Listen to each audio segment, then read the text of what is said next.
Good evening, everyone. In just about 1 minute, we'll be starting an engaging conversation with Haitian-born author, Ralph S. Rowe, the author of a book entitled The Weight of My Dream. You'll hear me say this several times this evening. You're here, maybe out of curiosity, but I'll bet that you too have a dream for Haiti. And you too share Ralph's vision that Haiti can be more prosperous and a developed nation in our lifetime. That's why I'm here. And in about a minute, I'll introduce you officially to author Ralph S. Rowe. In the meantime, share with your friends, let them know that this conversation is ongoing and we begin now. I want to introduce you to your new best friend. That's Mr. Ralph Rowe. Ralph is an unwavering optimist. He and I share that trait in common. A public servant and former advisor to President Jovenel Moise's administration. In The Weight of My Dream, he shares his vision for a better Haiti. I assert that beyond some curiosity, you are here because you too have a vision for a better Haiti. And this conversation is perhaps for some of you the beginning, and perhaps for many of you, the continuation of our collaboration to make that vision real. Ladies and gentlemen, it is my honor and my pleasure to introduce you to Ralph Rowe. Ralph, good evening. Welcome. Spend a minute or so presencing yourself to the audience. Welcome. You are muted, my friend. Thank you for having me, Saurel. And for those of you who are watching at home or on the go, greetings. And it is an honor to be here. So I believe you've particularly added all the elements to my introduction. So let's dive right into the. Well, let's dive right into the conversation that most people want to have. And that conversation begins with this question. Tell us a bit about the weight of your dream. I imagine it's your baby, and I'm saying that because, writing a book takes something. You had to birth this thing. So tell us about the weight of your dream. So the weight of my dream is a compilation of my journey. It's an assembling of my story, my vision for a prosperous Haiti, all of which I narrated into a forward-thinking manifesto in order to promote about positive change for the homeland. So throughout the pages, I've shared my ideas. I've offered a range of thoughts, solutions in order to chart the course of a new era of greatness for the homeland, drawing from my years of experience serving as an advisor to President Moise, may he rest in peace.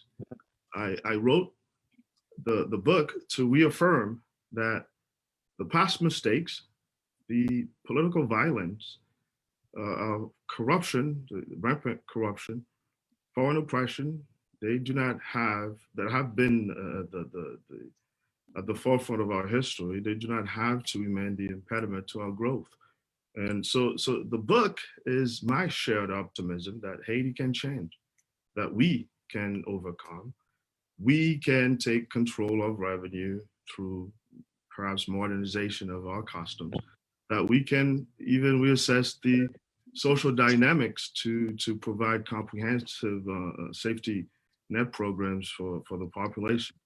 We can redesign the banking industry and provide all citizens, businesses with access to a fully functional national credit system. We can apply reform through our education system and place Haiti, at the forefront of the world again through a world-class education system that is responsive, that is progressive, and that meets the needs of Haiti and also the global economy.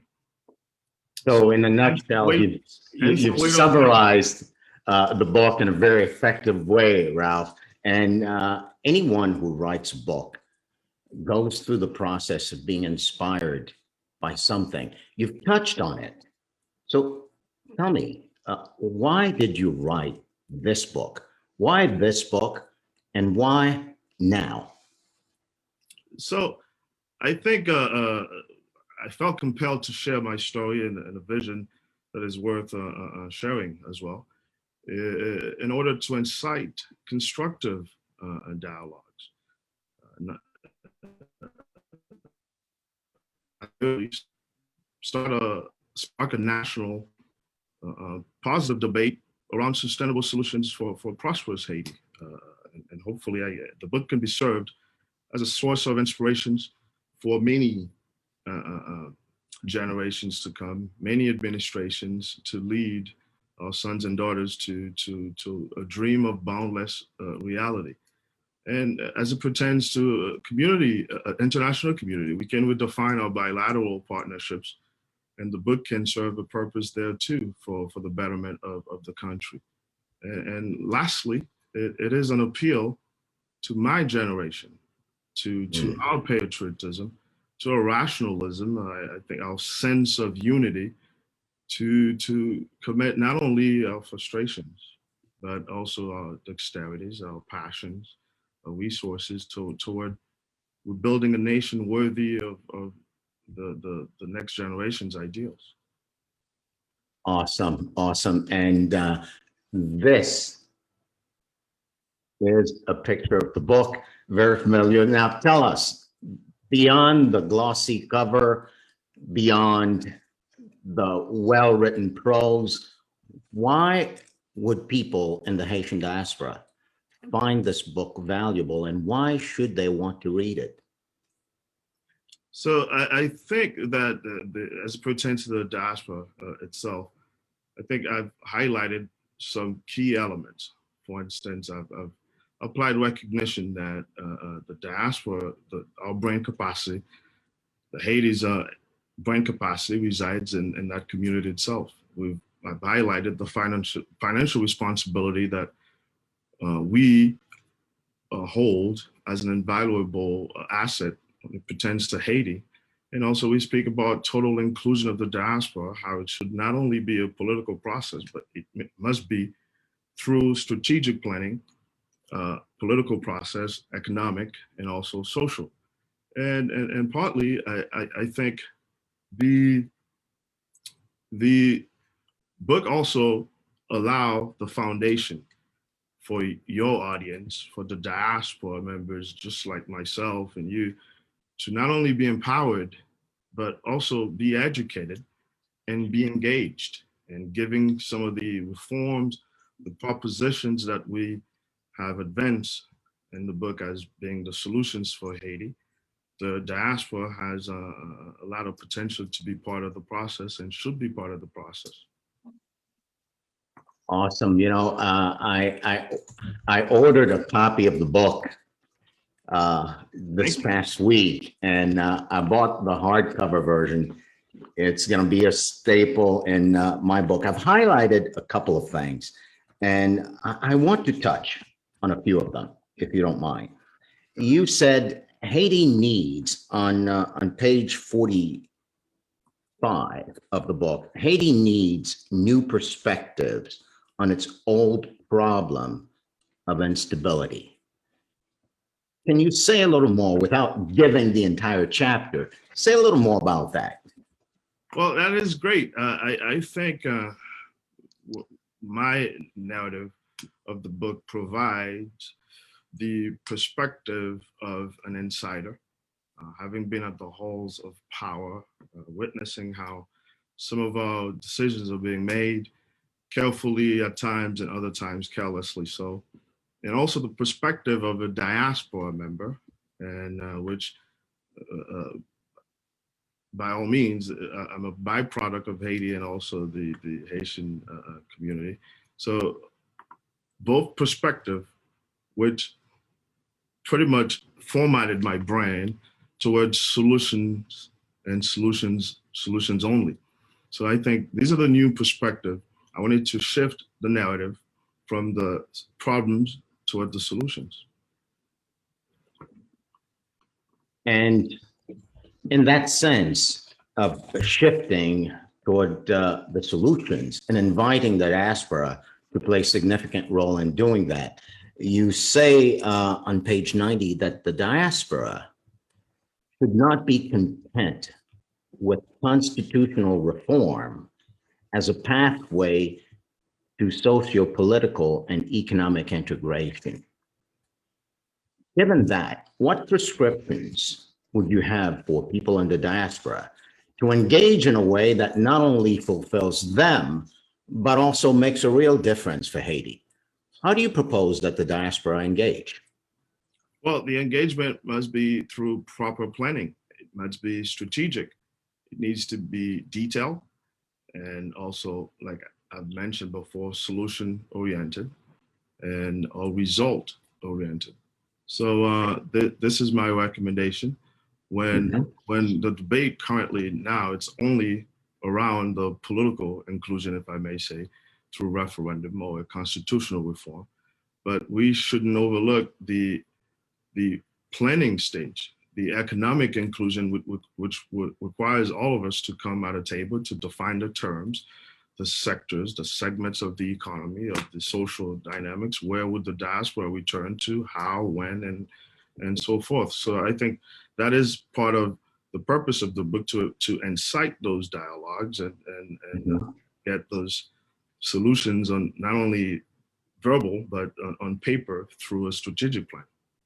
And as a member of the diaspora yourself, uh, do you have for yourself, beyond writing the book, a 7-10 point plan on how you intend to go beyond the book and engage the diaspora in such fashion? So we're engaging in many dialogues. So I think that is in the near future, maybe those bullet points will be made public.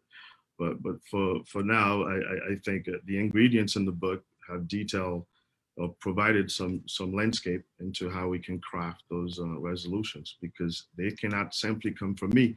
They have to be inclusive, an inclusive process with everyone, all hands on deck. That makes sense. And in that sense, do you see this dialogue moving the diaspora towards the place where, as a group, we have a common agenda that's really clearly defined, and an agenda that we can use to forward common and cohesive action among the diaspora? Do you see yourself participating in the creation of an agenda for the Haitian diaspora? I think many of those dialogues are happening, and one of which is happening now. And not all of them are publicized, of course. But yes, I do see myself part of the group to entertain, and I have been meeting with a few folks like yourself and other investment bankers, professors from academic world, leaders from different sectors. So Yeah. it's happening. It's a matter of at some point having a group of folks to not only congregate those thoughts and prescribe them into the proper plan at the right time and the right place. So that's to come. Awesome. We're waiting. And now I may be asking you a sensitive question, but please, if you can answer it, go ahead and answer. You mentioned your experience as part of President Jovenel Moise's administration. What do you want the readers to retain from that? So, and they could retain many things, right. given the way people think about people in politics in Haiti. So what do you want people to get from your participation as such? It's a very great question. What I have learned as my experience is that the endemic corruption in Haiti, the rampant lawlessness and institutional decay that have crippled Haiti over the years, then that make nearly all form of foreign aid or useless or harmful, are not the responsibilities of just one administration.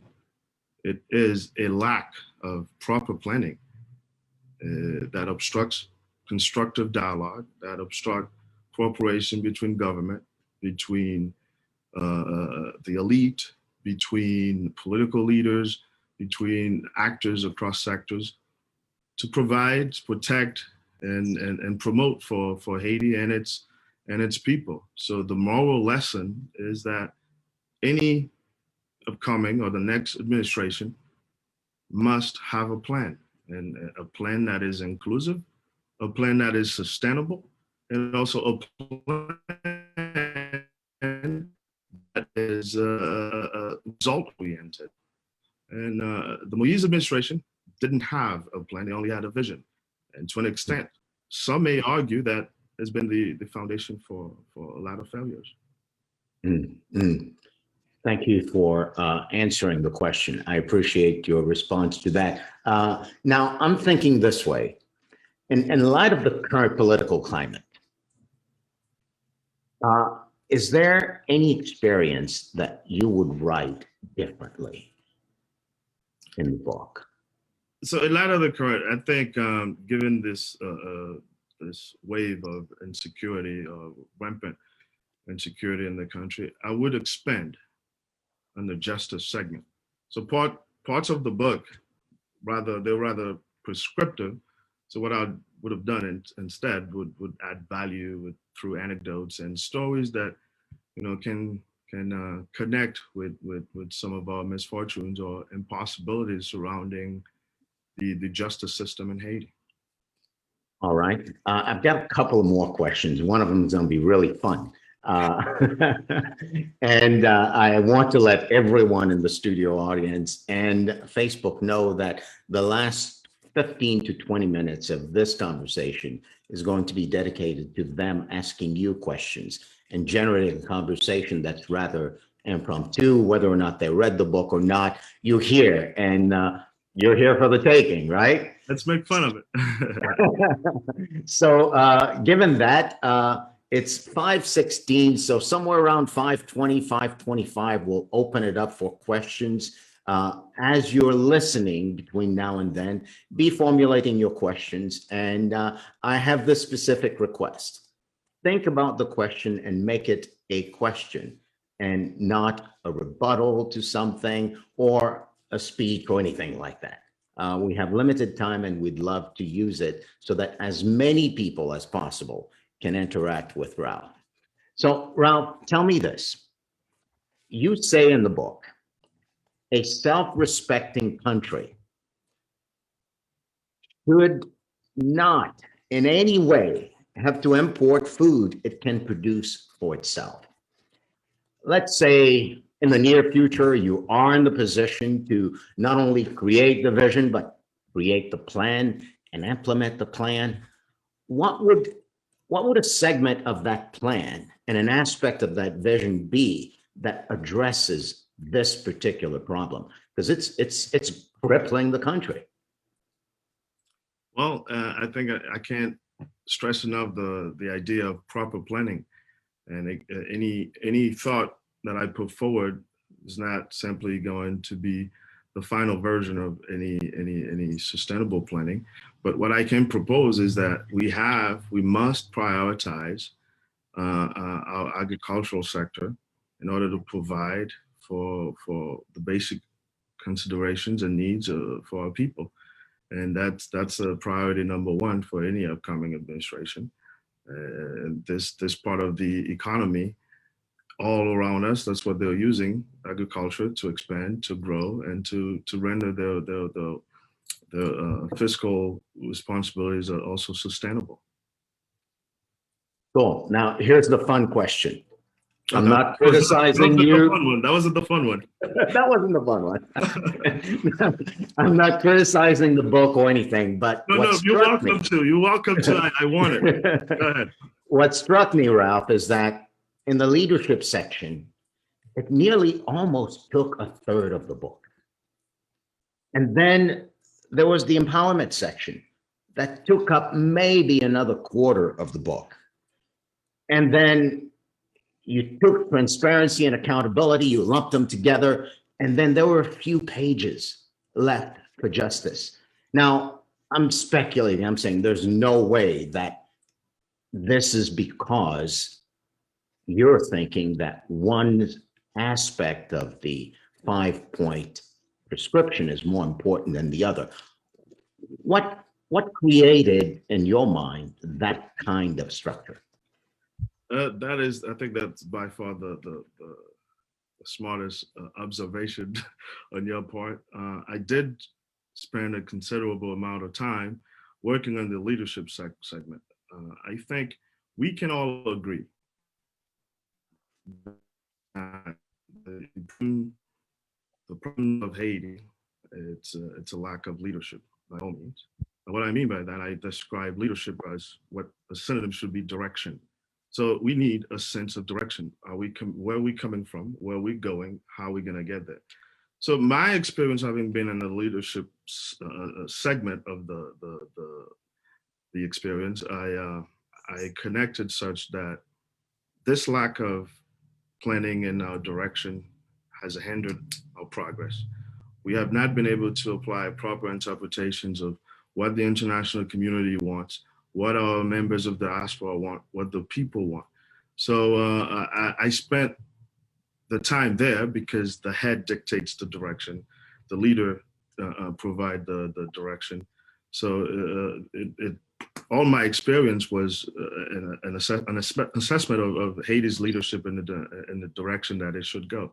So correct, but that doesn't necessarily mean that justice is not equally important to leadership, because with my background growing up in Haiti, from a pastor's household, my faith played also a part of my experience and also my sense of leadership.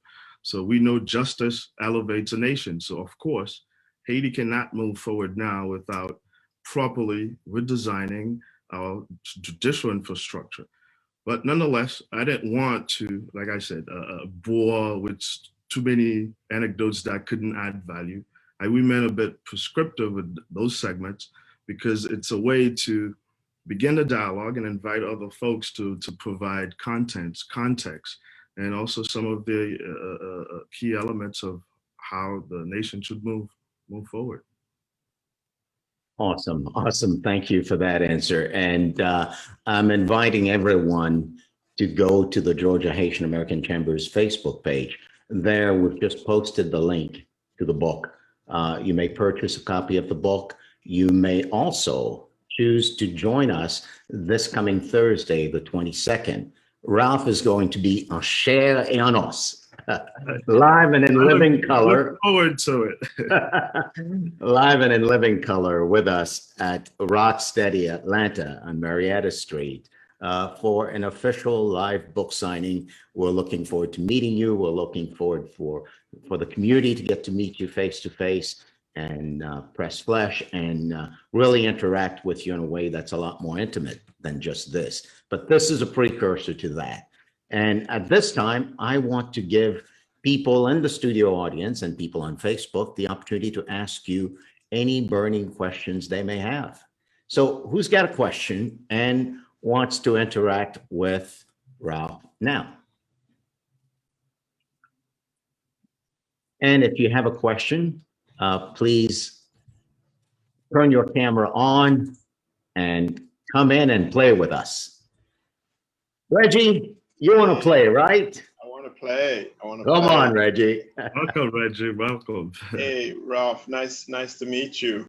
Great to meet you. So I didn't read your book, so I'm sorry. I'm just talking from your talking points today. So a lot of ignorance on my part on your vision. But I know that the common idea is that you have a vision, and then from that vision, a plan, and then from those plans, you have goals.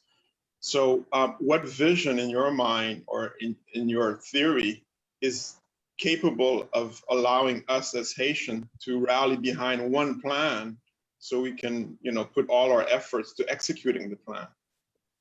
So this is a great question. I think the book only provides, like I said, the beginning of the greater conversation. And by all means, I do not contain all the answers. This is why I stress the importance of a plan, which is that is inclusive, that is sustainable, and then that is result oriented. So the vision I provide there are elements, scientific theories that every other nations around us are using to develop their economy, to expand platforms, social reforms, education reform. So we can use on them too to adopt and adapt. So, but the proper planning should always be all of us together to provide those solutions into a coherent path forward. Thank you, Reggie. Thank you. Who else has a question? You may come off mute and speak or raise your electronic hand. Now, as we're waiting for someone to speak on the matter, Ralph, how is your book unique from other books written about Haiti? I think I did provide maybe some of the uniqueness of the book. Primarily, it's a diaspora's perspective. It's it's an insider's perspective, and also the book is solutions driven. I've read many books in the past. They tailor around the problems, some of the elements of the origins of the problems, but not necessarily the solution. So my anecdotes, my solutions, my propositions are purely to that objective. Now, writing a book is a license for spouting your opinion and telling people what you think. There's nothing wrong with that. And yet I sense that your book comes from a body of research that you've conducted. Could you tell us a little bit about the kind of research you did, how long you spent researching before you actually began writing the book? Great question. I think my entire journey has been the research process. So the friendships I've nurtured, the relationships I've entertained, the employments I've held, and the household from which my family, from which I grew up, also the schools I've attended, all were. Now you're touching on something cool, right? Spend a little bit of time. Tell us about your family, and then tell me where you went to school. So I started in Haiti from Frère Odile Joseph in Okai, and then I migrated to the U.S. I finished my high school level at Hyde Park High School in Boston area, and then I went to University of Dartmouth and graduated, and I began my career in public service. I worked in the mayor's office at the executive level, on the local level. So I was in my way up to the political ladder here, and then the call to serve in Haiti presented itself, and I returned. I worked on President Moise's campaign. I became an advisor. So that's been the trajectory for. Yeah. Well, I assert you're still on your way up. Not without you. Like I said, it has to be inclusive. So let's get ready to serve. I think Kessler may have a question. Kessler, do you have a question? Oh, it seems that you read me well. Yes, indeed, I do. I overheard the author speaking of solution-driven, and I really love that. And I think that's great. I would love to ask him, does he also mention any way or anyhow using natural resources to be a cause of getting us out of the predicament and the poverty and all those economic situation that we have been and that we are now. We're talking in terms of the natural resources that Haiti, quote unquote, might have. If I recall, the Prime Minister Laurent Lamont on the quote unquote, on the world interventions. He also mentioned about that potentials gold and so on that we might have. I'm thinking, yes, I overheard, you guys are still with me? Am I still with you? I overheard that you mentioned agriculture should be one of the sources, but I'm thinking the main sources should be our natural resources. Is it included in your book? Well, I did not provide a bunch of what we call an economic plan. What I did is provide a frame for what a vision and a plan should look like. So details like this, when it comes to natural resources, I think we should caution that giving some of the world histories around nations with abundant natural resources and the curses that they likely to bring at times. If anyone should retain develop Haiti through such process, they should look thoroughly at elements and sustainable ways to do so that it position Haiti as a winner, not a loser. So yes, we do have natural resources, and if we are to entertain them, that's the way we should. Definitely, I agree with you, and I think that's the way to go. Knowingly that we do have natural resources, and the best way to do it is to start working on it. And why not? Why that take us so long? Well, it's because it must be strategic, it must be well developed, must be sustainable. It simply cannot be for one generation. It has to be generational at the same time. So that I really agree, but sorry to interrupt, but also overheard that you worked with our the part, unfortunately, is not with us, Jovel Moyes, as a probably advisor. Anyhow, anyway, have you ever mentioned anything like this to him? Suggested?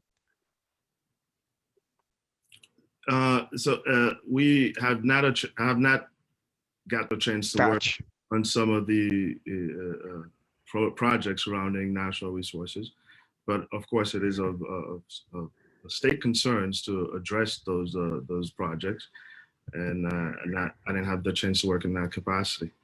But I do know we do have projects in the pipeline surrounding our natural resources, and with many partners in the international community as well. Very good. And I am looking in for that. I'm thinking the people, the Haitian people, really are waiting to see when finally a government will take that initiative to promote our resources and share the wealth with the people. And this is the only way. I understand agriculture is one of the avenue that we will have to help. But then again, where to get quote unquote funds, resources, and all the element financial and sharing that growth. This is where he gotta be come from. And I think you should also continue to add value to the debate by providing some of the key elements of solutions or what you may think the solution should be, because it's also an inclusive process. It cannot simply be at the top, but it's all hands on deck. I really Absolutely, appreciate that. I absolutely. really appreciate that. Kislev, thank you so much for engaging Ralph the way you did. And I want to welcome to the audience Dr. Edouard Noisin. Dr. Edouard Noisin happens to be the Dean of l'Université Henri Christophe in Cap-Haïtien. So, Welcome. Dr. Noisin, I haven't seen you in a long time. Wanted to acknowledge you. I'm not putting you on the spot. And any other questions? If you have a question, just come off mute and say it. And in the meantime, I have a burning one, Ralph, and it's this. Now, you've read the reviews to your book. People have bought it. And what are you most proud of? And what would you redact or change, if anything, in the book after receiving reviews and comments? And so I don't think I'd redact anything. If anything, we've already agreed that I would add value to the justice segment. So But as it pertains to some of the feedback I've been receiving, I think I received from you, but also from professors, people from the academic setting, people from investment banks, and folks from political backgrounds. And I think it's been a humbling process to know that some of them agree, and they didn't say it's the best platform, because I don't say it that way, because this is the beginning of something greater, or it should be the beginning of something much larger. So this is only the framework to a plan. So I'm humble enough to receive some of those feedbacks, but my joy would be when it developed itself into a proper planning to move Haiti ahead in the next centuries. Awesome. Awesome. Yeah. Certainly a book like that, mentor of mine and a friend of mine says a book is the best business card you'll ever have. You go someplace and somebody says, Indeed. hey, you just hand them a copy of your book, and your credibility, who you are, changes and shifted for them. It certainly has shifted for a lot of people. Now, tell me about this. You mentioned, and when people hear that, they might think, oh my God, Ralph is just bragging, right? Ralph said he was placed at the center of power, politics, and purpose. What do you mean by that? Well, the center of power, politics, and purpose. By all means, I think this is maybe mid-July at some point, and an incident. I was tweeting, and I tweet something that was a different position from the administration. So that placed me at the very center, because it backfired to an extent. Mostly people didn't understand it. And what it taught me, though, it's that Haiti's destiny has been delayed for a future generation to restore. And this generation is us, by all means. And therefore serving the homeland is not simply a choice, it's an obligation. And through which an obligation, I can only summon my generation to rise to the occasion, to rebuild a nation where our people can unite in true standards of freedom, of equality, of fraternity, and our ability to govern ourselves by the ideals, highest ideal. I want to ask you to back up for a moment, right? You said you tweeted something and it backfired. Correct. Did it backfire, in your opinion, because it was a dissenting view? Are you in some way now thinking, gosh, if you want to succeed in politics in Haiti, you better toe the line. You can't really have a dissenting view. So I'd love you to touch on that a little bit. How hopeful or how clear are you that our brothers and sisters in Haiti are ready for real dialogue with people around the table who do not think the same way they think and may have different views? So I think there's some work for us to do within our political tolerance. We need to increase the level at some point. So this is why our hope resides in the new generation, since in large part we were educated, like myself, and the nations with open mind.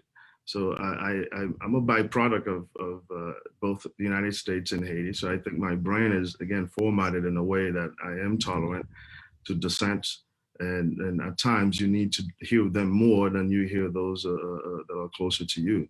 So that tweet at that time, it provided me a much larger perspective of what our political culture is really is on the ground. And I adapted fairly quickly. And not only that, I continued to also share my position. I did so with purpose, with passion, and yeah. also I transcribed most of them in the book. It's in writing now. It's for the entire upcoming generation. So at some point, read and see it. Yeah. Let me ask you a follow-on question. You said I adapted very quickly. And adapting sometimes mean many different things to people. What did you find critical and important to adjust in the way you communicate? And even what you wrote in the book, what did you adjust? What kind of adaptation did you have to do quickly to quote unquote survive, continue to belong, or whatnot? So I think the very first thing, it's almost like baby steps. You watch and learn more than you speak. So that's one point that I've learned very quickly. So I spent most of the time learning, relearning, assessing, reassessing, and also compare and contrast between nations and solutions that worked elsewhere but couldn't work in Haiti. So that type of silence my brain or my political adaptation to foster much faster. Awesome. Our good friend Joshua Paul, Dr. Joshua has a question. Joshua, go ahead. Hey everybody. Nice to see everybody. I have a question for Ralph. I actually have a similar background, half and half. Born in Cafe, Port-au-Prince. My dad was a minister, Westlake Nice. Church. Very well. Landed in Greenville in '78, and I'm a primary care doctor now in Greenville. I do family medicine. So I'm curious about your. I apologize. I have not read the book, so this is kind of off the book. But I am curious because I think one of the themes that I'm aware that is prominent with you is the theme of optimism. And so my question has to do is this, that if there's one thing that describes the sentiment of the diaspora, the people like me that are half and half, and if there's one sentiment that describes our experience with Haiti, or all our attempts to implicate ourselves in Haiti, in whichever way or shape or form, is frustration.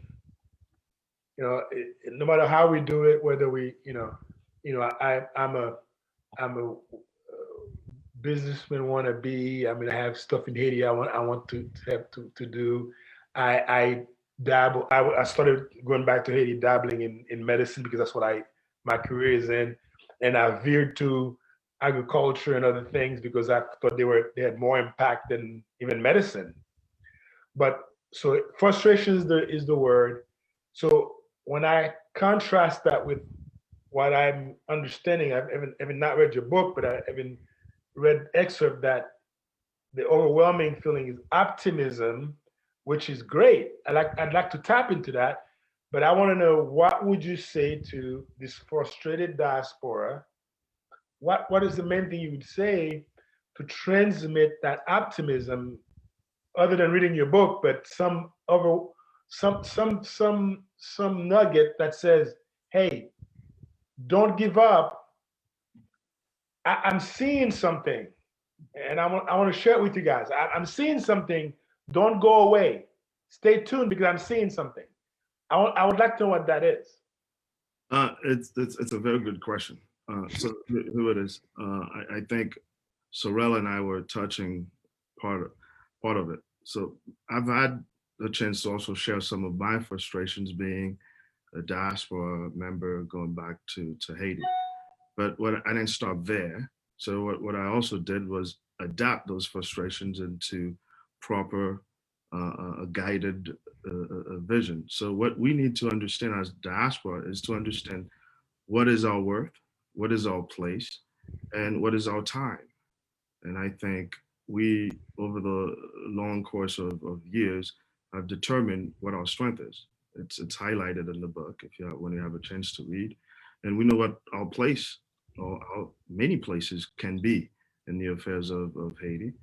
So now it's a matter of what is our time. And I think definitely our time is now.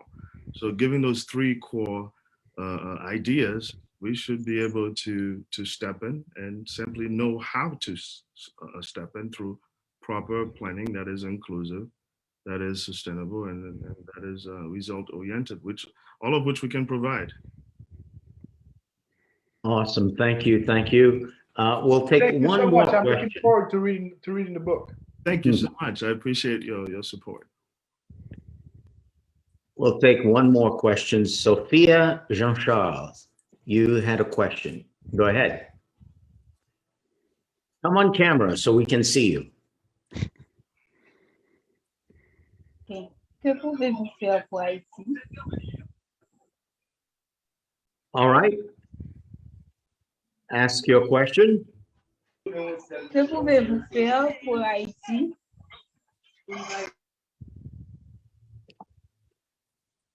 Que pouvez-vous faire pour Haïti ou que voulez-vous faire pour Haïti?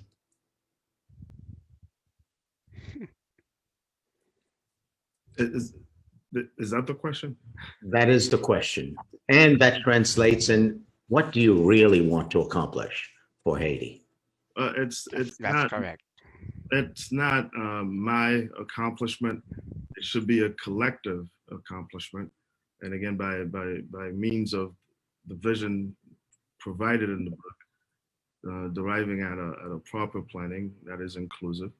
So I think my dream is no different from your dream, from everyone else's dream, to see a Haiti that is prosperous, a Haiti where we can achieve a competitive economy for our generation now and the ones to come, to transform Haiti into a new, empowered, a hub of everything, an emerging force in the Caribbean or perhaps the world, an environmental, sustainable, and social academic justice.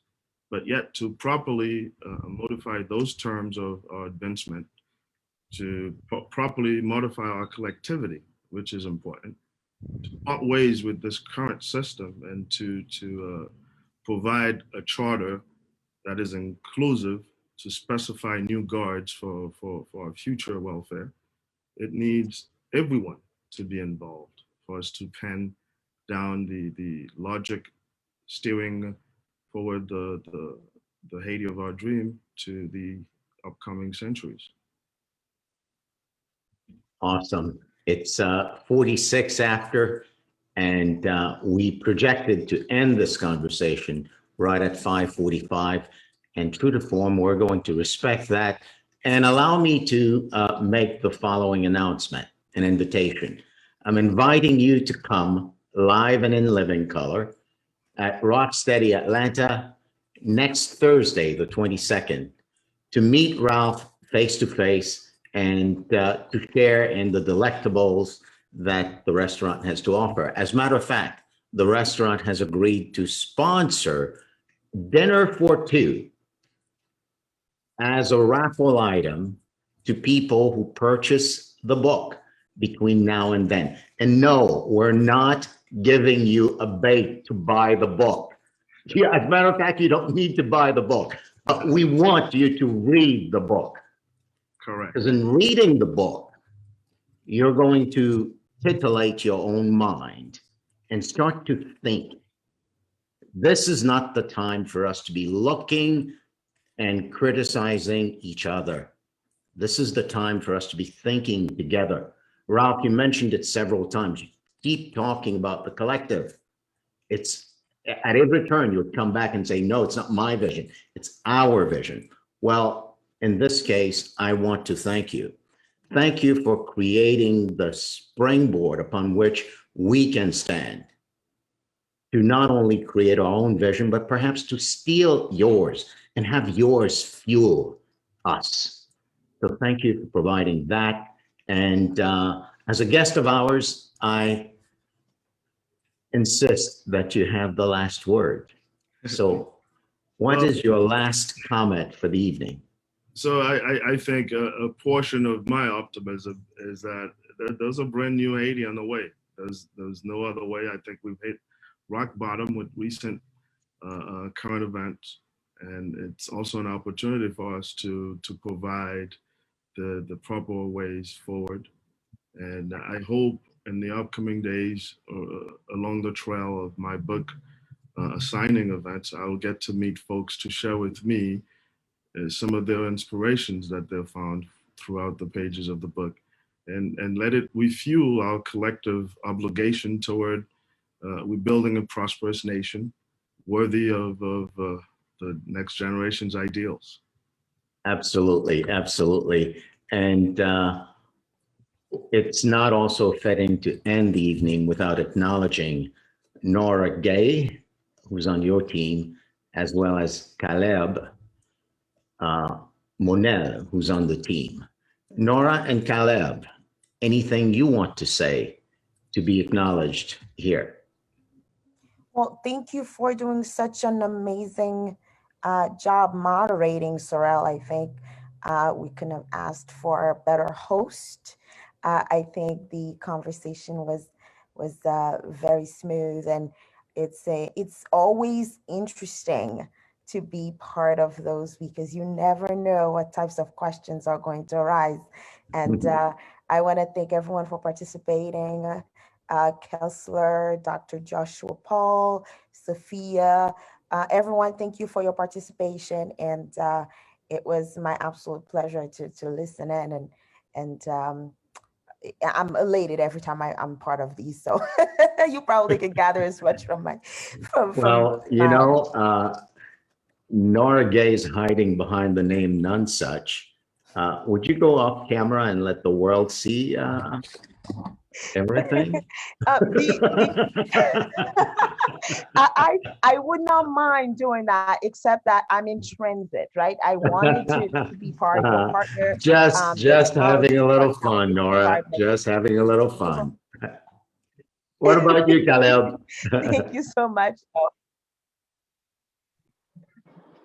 We'll see. Go ahead and unmute. And we are looking forward to seeing you book signing next Thursday. And thank you so much, Saurel. Appreciate your interview. We'll see you next Thursday. Well, do me a favor, everyone. Would you please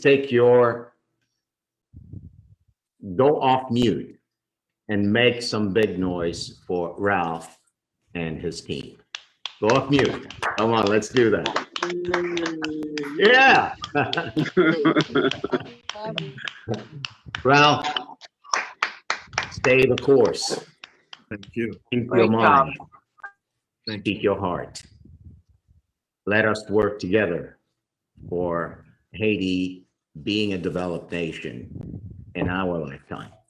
I thank you for your partnership. Thank you for being here. Travel safely as you make your way down to Atlanta. I'll see you next Thursday. Thank you, Have a everyone. good night, everyone. Great to meet you all. Great night. Likewise. Bye-bye.